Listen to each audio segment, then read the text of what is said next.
ഈ കടലിനകത്ത് അവരെങ്ങനെയാണ് ഈ പാലം പണിയുന്നത്? എടോ നിനക്ക് ആ സംശയം തോന്നിയിട്ടുണ്ടോ? എടോ എനിക്ക് കൊച്ചിന് ആ ഒരു സംശയം ഉണ്ടായിരുന്നു കേട്ടാ. അപ്പൊ അതെങ്ങനെയാ? എടാ അത് ആദ്യം ചെയ്യുന്നതെന്ന് പറഞ്ഞാൽ എഞ്ചിനീയേഴ്സ് ഒന്ന് അവിടെ സർവേ എടുക്കും. ഈ കടലിനൊക്കെ എത്ര ആഴമുണ്ടെന്ന് ആദ്യം അവർ നോക്കും. എന്നിട്ട് അതിനുശേഷം അവിടെ കോഫർ ഡാം പണിയും. ഈ കോഫർ ഡാം എന്ന് പറഞ്ഞാൽ ജോലിക്കാർക്ക് വന്ന് പണിയാനുള്ള ഒരു ഉണക്ക സ്ഥലം. എവിടെ? കടലിന്റെ അകത്ത്.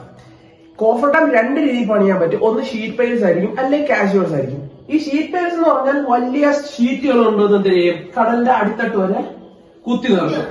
ഇങ്ങനെ ഒരു ബോക്സുകളൊക്കെ ആക്കിയതിനു ശേഷം ഇതിന്റെ വെള്ളം പുറത്ത് കളയും. അല്ല കാഷ്യൂൾസ് ആണെങ്കിൽ എന്തിനാണ്, ഇതൊരു ബോക്സ് ആണ്. ഇത് കൊണ്ടുവന്ന് ബോക്സ് കണക്ക് ഇങ്ങനെ അടുക്കി മണ്ട വരെ കൊണ്ടുവന്നതിന് ശേഷം ഇതിന്റെ അകത്തുള്ള വെള്ളം പുറത്ത് പമ്പ് ചെയ്ത് കളയും.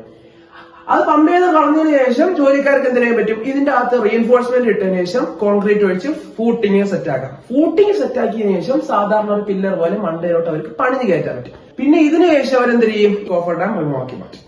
ഇങ്ങനെയാണ് നമ്മൾ കാണുന്ന ഈ പില്ലേഴ്സ് ഉണ്ടാകുന്നത്. അങ്ങനെയോ? യെസ്, അങ്ങനെ.